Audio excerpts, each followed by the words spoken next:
मैंने आपको बताया था कि जब भी आपका चार्ज सेपरेशन होगा, चार्ज अलग अलग जाएगा, कहीं प्लस कहीं माइनस, उस जगह पर क्या बनेगा आपका पोटेंशियल, क्या बनेगा आपका पोटेंशियल, विभव बनेगा। जो आपने पढ़ा था इलेक्ट्रोड पोटेंशियल या इलेक्ट्रोड विभव,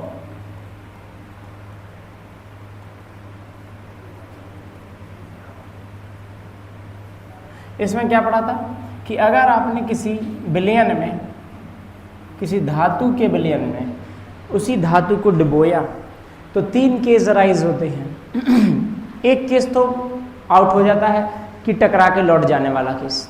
2 केस इंपॉर्टेंट थे। 2 केस क्या इंपॉर्टेंट थे?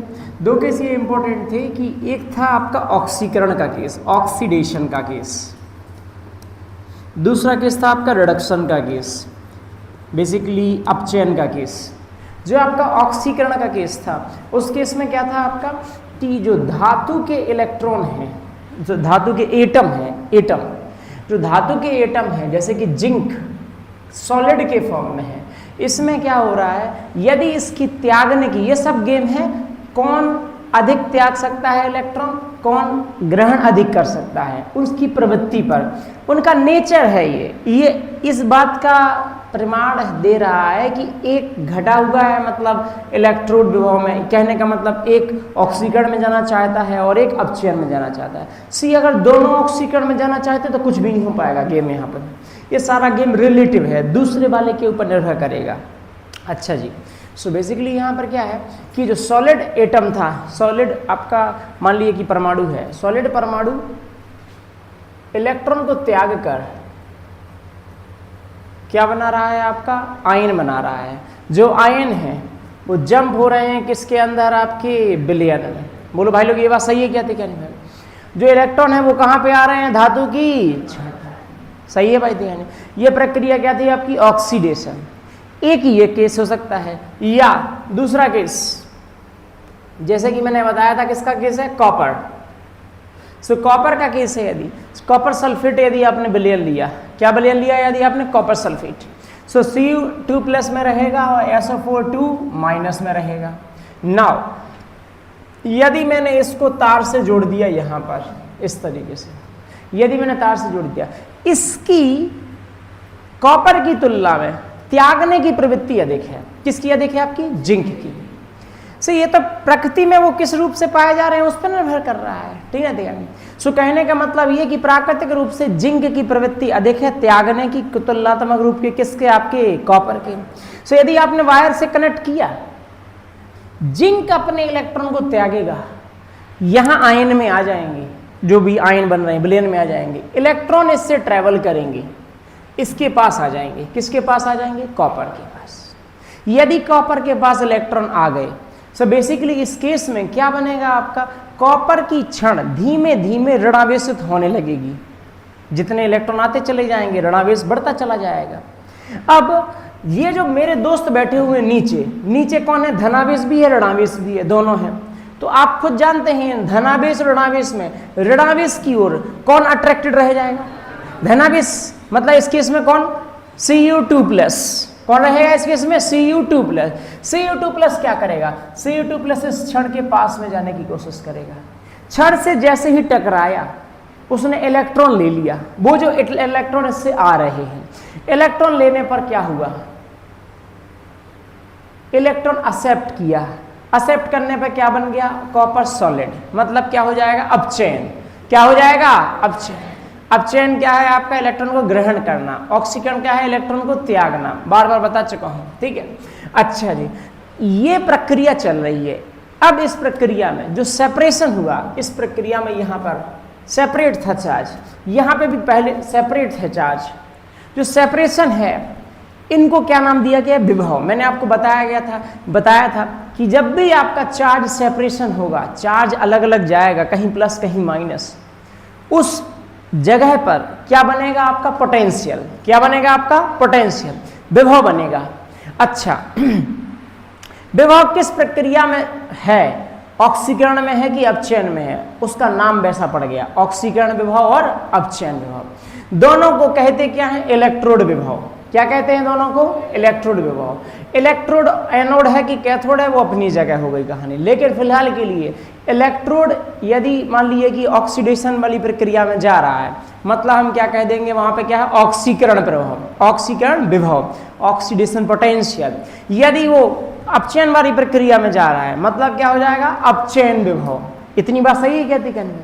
अब इसके साथ ही एक स्वाभाविक बात है, जिसका ऑक्सीकरण ज्यादा होगा, ज्यादा आसानी से होगा, मतलब आसानी से चार्ज अलग अलग हो जाएगा, मतलब उतना ही ज्यादा ऑक्सीकरण विभव का मान आएगा। मतलब इलेक्ट्रॉन त्यागने की प्रवृत्ति जितनी अधिक, ऑक्सीकरण का रेट उतना अधिक, ऑक्सीडेशन पोटेंशियल उतना ही। क्या ये बात सही है कहती कहनी है? जिसकी त्यागने की प्रवृत्ति ज्यादा आएगी, ऑक्सीडेशन उतना ही जल्दी जल्दी होगा, ऑक्सीडेशन पोटेंशियल उतना ही आएगा। अच्छा, त्यागने की प्रवृत्ति, ऑक्सीडेशन पोटेंशियल। यदि मैं इसका उल्टा बोलूं, इलेक्ट्रॉन ग्रहण करने की प्रवृत्ति, ये व्युत्क्रमानुपाती आएगी किसके? इलेक्ट्रॉन त्यागने के। बोलो बात सही है कहती कहनी भाई? मतलब कोई यदि एटम जो है इलेक्ट्रॉन त्यागना अच्छे से चाह रहा है, कोई ग्रहण नहीं करना चाहेगा, स्वाभाविक बात है। यदि कोई ग्रहण करना चाह रहा है तो त्यागना नहीं चाहेगा, क्योंकि विरुद्ध है एक दूसरे के, ठीक है। सो यदि किसी के त्यागने की प्रवृत्ति ज्यादा है तो उसके ग्रहण करने की प्रवृत्ति क्या हो जाएगी? बोलो बात सही है कहती है? यदि ग्रहण करने की प्रवृत्ति कम है, ग्रहण करने की प्रवृत्ति किस बात को बढ़ा रही थी? आपकी अपचयन विभव को। यदि ग्रहण करने की प्रवृत्ति अधिक थी तो अपचयन विभव क्या आता? ज्यादा।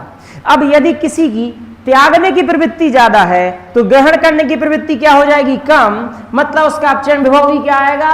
कम। क्या ये बात सही है कहती है? आप बताइए यहां पे जिंक और कॉपर में अपचयन विभव किसका कम होगा? जिंक का। जिंक का अपचयन विभव कम होगा, कॉपर का अपचयन विभव अधिक होगा।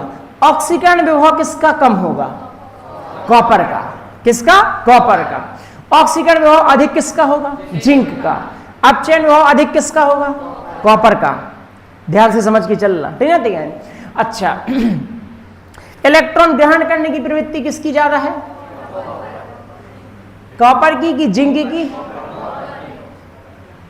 कॉपर की। इलेक्ट्रॉन ग्रहण करने की बोल रहा हूं मैं, ठीक ना, ठीक है। अच्छा, मेरी दोनों बातों को समझ के चलना। इलेक्ट्रॉन ग्रहण करने की प्रवृत्ति किसकी कम है? आप कंफ्यूज हो रहे हैं दो शब्दों से, समझिए। मैं कभी ग्रहण के साथ कम बोलता हूं, कभी ग्रहण के साथ अधिक बोलता हूं, कभी त्यागने के साथ कम बोल रहा हूं, कभी त्यागने के साथ अधिक बोल रहा हूं। समझ के चलिएगा, नहीं तो कंफ्यूजन बनेगी आपको उस चीज को समझाने में भी और पेपर में तो बननी ही है, ठीक ना, ठीक है। नहीं तो इसीलिए समझ लीजिएगा, फिर से सुन लीजिए। त्यागने की प्रवृत्ति अधिक होना मतलब ऑक्सीकरण होना है, ठीक।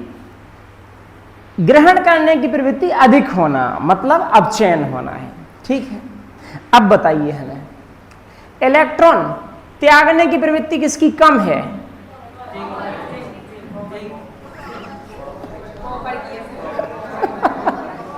सुन लीजिए, सुन लीजिए, कोई बात नहीं, कोई बात नहीं, सुन लीजिए, आपस में बात मत कीजिए, मेरी बातों पर ध्यान देंगे तो ज्यादा फायदा मिलेगा आपको। इलेक्ट्रॉन त्यागने की प्रवृत्ति जिसकी अधिक होगी उसका ऑक्सीकरण होना है, ठीक है। अब मैंने पूछा क्या था? इलेक्ट्रॉन त्यागने की प्रवृत्ति किसकी कम है? यदि उसकी कम है मतलब वो किस में जाएगा? मतलब उसकी ग्रहण करने की क्या है? ज्यादा, मतलब वो क्या होगा? अपचयन वाला केस। मतलब यहां पे कौन था? वो कॉपर का। बोलो बात सही है क्या? ठीक है, बताइए इलेक्ट्रॉन ग्रहण करने की प्रवृत्ति किसकी कम है? इलेक्ट्रॉन ग्रहण करने की प्रवृत्ति किसकी कम है? जिंक की, ठीक है, ठीक है। क्योंकि उसकी क्या है? त्यागने की प्रवृत्ति अधिक है। यहां पे चार वर्ड्स तो आ रहे हैं, त्यागना, ग्रहण करना, कम और अधिक। सो क्या है कि यदि आप त्यागने के लिए अधिक बोलोगे ना तो आप बोल रहे हो ऑक्सीडेशन के बारे में, ऑक्सीकरण के बारे में। यदि आप ग्रहण करने का अधिक बोलोगे तो अपचयन का बोल रहे हैं। यदि आप ग्रहण करने का कम बोल रहे हैं मतलब आप ऑक्सीकरण का ही बोल रहे हैं। यदि आप त्यागने का कम बोल रहे हैं मतलब आप अपचयन का बोल रहे हैं। इन चारों कीवर्ड्स में समझ के चलना और क्लियर डिस्टिंक्शन बनाए रखना। चलिए सुने यहाँ पे। अब एक सिंपल सी बात यहाँ पे चलती है कि इस स्टोरी को देखिए, समझिएगा। इलेक्ट्रोड विभव से शुरुआत होती है, फिर सेल की कहानी चलती है, फिर उसी के अंदर ईएमएफ की कहानी बनने लगती है, उसी के अंदर आपका सॉल्ट ब्रिज आने लगता है। सब 5-5 मार्क्स। इस पूरे सेल में कम से कम 4 क्वेश्चन सीधे सीधे हैं 5-5 मार्क्स के। केवल बिलियन और इसकी स्टोरी 5 मार्क्स, केवल इस ट्यूब की स्टोरी 5 मार्क्स, फिर जो आपका बल्ब जल रहा है कितना कम ज़्यादा है ईएमएफ, वो 5 मार्क्स, इलेक्ट्रोड के अंदर की कहानी वो 5 मार्क्स। 5-5 मार्क्स से इन सभी स्टोरीज के। ध्यान रखना इस चीज को। शुरुआत आपने इलेक्ट्रोड विभव से किया, ठीक है। आप सुनिए, आप ना हल्ला नहीं सुने। किसी भी चीज के बारे में, ऑक्सीकरण हो, अपचयन हो, त्यागना हो, ग्रहण करना, एक सेंटेंस याद रखा करें। कोई भी एक सेंटेंस जो भी आपको सरल पड़ता हो, चाहे त्यागना, चाहे कठिन करना, ग्रहण करना, या कोई भी एक सेंटेंस याद रखा करें। फिर जब क्वेश्चन पूछा जाता है उस सेंटेंस से ही रिलेशन बनाने की कोशिश किया करें कि बाकी कैसे लिंक होंगे। सभी को एक साथ में मत लगाया करें, किसी को भी याद रखिए। जैसे कि सिंपल, सबसे स्ट्रेट फॉरवर्ड जो है उसको याद रखिए कि ग्रहण, यदि आपकी त्यागने की प्रवृत्ति अधिक है, वो सब भी ड्रामा होता है। सुने, अभी फिलहाल के लिए स्टोरी को समझिए क्या हुआ है। यहाँ पर एक विलयन लिया हम लोगों ने, ठीक है। ZnSO4 का सॉल्यूशन लिया, जिंक सल्फेट का। ये जो लिखिए, जो ऑक्सीकरण हुआ कैसा हुआ। जिंक मेरे दोस्त जो सॉलिड था वो जो है 2+ में बदल गया, 2 इलेक्ट्रॉन को त्याग का। बोलो बात सही है कि नहीं? आपको AQ और S का मतलब समझ में आना चाहिए। जिसको नहीं पता है, S का मतलब है सॉलिड, मेटल धातु रॉड पर रहेगा, सॉलिड रहेगा। जब विलयन में आ गया क्या है, एक्वस। एक्वस मतलब जलीय विलयन में चला गया, ठीक है ध्यान। अच्छा, नाउ अपचयन की अभिक्रिया क्या थी? बच्चे ध्यान दें, ये इंपॉर्टेंट है, बहुत इंपॉर्टेंट है, समझ लीजिए। अपचयन की अभिक्रिया में हो रहा था कि कॉपर वाले दोस्त जो हैं, जो कि एक्वस थे पहले, उन्होंने 2 इलेक्ट्रॉन ग्रहण किए। क्या बना दिया आपका? Copper solid. बोलो बात सही है कि नहीं? इसको कहते हैं ऑक्सीकरण अर्धशैल अभिक्रिया। क्या कहते हैं इसे? ऑक्सीकरण अर्धशैल अभिक्रिया, ठीक है ध्यान। इन दोनों में से किसी को भी कहते हैं अर्धशैल अभिक्रिया। ऑक्सीकरण अर्धशैल मतलब केवल ऑक्सीकरण, अपचयन अर्धशैल अभिक्रिया अपचयन हो जाएगा। अच्छा, इस अभिक्रिया में नेट अभिक्रिया, नेट मतलब क्या होता है? जैसे कहते हैं ना, कोई हिसाब किताब करते हैं तो फिर कहते हैं नेट बता दीजिए, टोटल क्या हो रहा है, ठीक है ध्यान। सो नेट सेल अभिक्रिया, नेट सेल अभिक्रिया मतलब कहलाती है, इसे कहते हैं रेडॉक्स अभिक्रिया। क्या कहते हैं इसे? रेडॉक्स अभिक्रिया। आप सभी लोग जानते ही होंगे, पूरा संभावना है।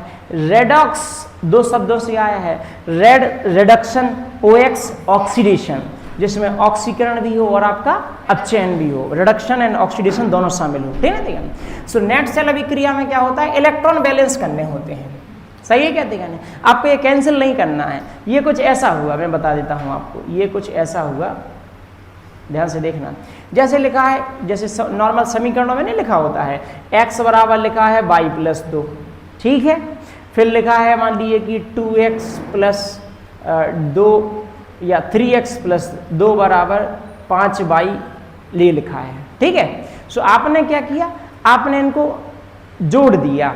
जोड़ा कैसे? लेफ्ट में लेफ्ट, राइट में राइट, ये इस साइड जुड़ेंगे। अब मैंने क्या किया? मैंने 2 को नहीं जोड़ा, मैंने देखा कि 2 इसमें इस साइड है और इसमें इस साइड है। जब भी आमने सामने आएंगे तो क्या हो जाएंगे? कैंसिल क्यों हो जाएंगे? x मान लीजिए कि 4x हो गया, प्लस का 2, ये y 6y हो गया, प्लस का 2 से 2 क्या हो जाएगा? अब ऐसा हमें लिखने की जरूरत नहीं पड़ती है इलेक्ट्रॉन को। इलेक्ट्रॉन क्योंकि वैसे सीधे जोड़ने घटने का नियम नहीं होता है, उसमें चलता है ग्रहण करने का और त्यागने का नियम। सो हम मान के चलते हैं कैंसिल हो गए। समीकरणों में लिखना भी नहीं है आपको ऐसे कैंसिल करके, सीधा बैलेंस करके चलना है। सो क्या क्या हुआ? जोड़ना जरा सुने बच्चे, जिंक है ही, अरे बोलो सही है क्या नहीं? कॉपर भी है मेरा दोस्त। मेरे भाई 2 और 2 इलेक्ट्रॉन क्या हो जाएंगे? कैंसिल, ठीक है, ठीक है। अच्छा जी, Zn2+ आ गया, एक्वस Cu किस में आ गया? देखो कुछ लिखो ना लिखो, अगर ये नहीं लिखी तो दे समझ लेना कम से कम 1 से 1.5 नंबर उड़ जाने हैं पेपर में, ठीक है देने। ये जितने टाइप के आप सेल पढ़ेंगे सब में अभिक्रिया पढ़नी है, नेट सेल अभिक्रिया। ऑक्सीकरण अपचयन से भी इंपॉर्टेंट है ये नेट सेल अभिक्रिया, इतना इंपॉर्टेंट ये समझ लीजिए कि एक बार बोर्ड ने 3 मार्क्स में, मतलब जब 5 नंबर का आता था इसमें, तो अभी भी आता है 4-5 मार्क्स का आएगा ये साल भी, 3 मार्क्स के क्वेश्चन, मतलब 5 मार्क्स के 2 पार्ट किए, 2 मार्क्स में एक क्वेश्चन पूछा, 3 मार्क्स में सिर्फ ये पूछा कि लेड सीसा संचायक सेल की डिस्चार्ज की नेट सेल अभिक्रियाएं लिखिए। 3 मार्क्स, मात्र आपको 3 अभिक्रियाएं लिखनी थी गिनती की, और पूरे 3 मार्क्स मिलने थे आपको। लेकिन आप पढ़ेंगे तो सीखेंगे, लेकिन मैं ये बताना चाहता हूँ कि इंपॉर्टेंट होती हैं यही अभिक्रियाएं, ठीक है। इनको लिखना बिल्कुल कठिन नहीं होता है, 1-2 बार मैं खुद एग्री करता हूँ कि जब ये सेल कई सारे हो जाएंगे तो हम लोगों को याद नहीं रहेगा कौन से सेल में कितना था, कहाँ 2+ था, कहाँ 3+ था, ऐसा नहीं। किसी भी सेल को याद रखते समय ध्यान रखना, एक डायग्राम और एक नेट सेल अभिक्रिया, ये दोनों सही है, full out of full marks. बाकी पंचायत से कुछ नहीं मिलने वाला है। आप सोच रहे हैं कि पूरी दुनिया की, हम इसमें एक बीकर लेते हैं, बीकर में बिलियन डालते हैं, बिलियन में ये करते हैं, पूरी दुनिया समझा दी, मतलब पूरी रामायण निपट गई, लेकिन लंका कांड आया ही नहीं, ठीक है। ऐसा हो सकता है क्या? बस यारी मैं क्या कहना चाहता हूँ, मतलब आपने की मेन जो हुआ ना थीम, वो तो बताया ही नहीं आपने कि क्या हुआ, ठीक ना दें। सो मेन नेट सेल अभिक्रिया बताना जरूरी पड़ता है। बच्चे एक बात सुन लीजिए, जब ये इलेक्ट्रॉन बराबर नहीं होते हैं तो हम बराबर करवा के मानते हैं। कैसे? कोई कठिन कहानी नहीं है। जैसे कि भाई आपको क्या करना है, मान लीजिए कि ए मेरा दोस्त है, सुने, इसने जो है A2+ बनाया और 2 इलेक्ट्रॉन त्याग दिए, लेकिन मेरा दोस्त जो B है वो कह रहा है हम तो B+ में ही हैं, B2+ है ही नहीं। कह रहा है कि B+ ने 1 इलेक्ट्रॉन ग्रहण किया और मान लीजिए क्या बना लिया, B। अब इसने तो 2 त्यागे लेकिन ग्रहण इसने 1 किया। तो अब इस केस में ज्यादा दिमाग नहीं लगाने का, सिंपल त्रियक गुणा करने का। क्या करने का आपका? त्रियक गुणा। ये 2 है, इस 2 का गुणा इस पूरे समीकरण में, ये 1 है, इस 1 का गुणा इस पूरे, तो 1 का तो कोई अर्थ ही नहीं है गुणा करने का, 2 का जरूर हो जाएगा। सो 2 2 2, ये 2 2 कैंसिल हो जाएंगे, A+ 2B+, एरो लगेगा, A2+ 2B। सिंपल, बिल्कुल स्ट्रेट फॉरवर्ड याद रखने का, त्रियक गुणा करने का, बस खत्म, ठीक है।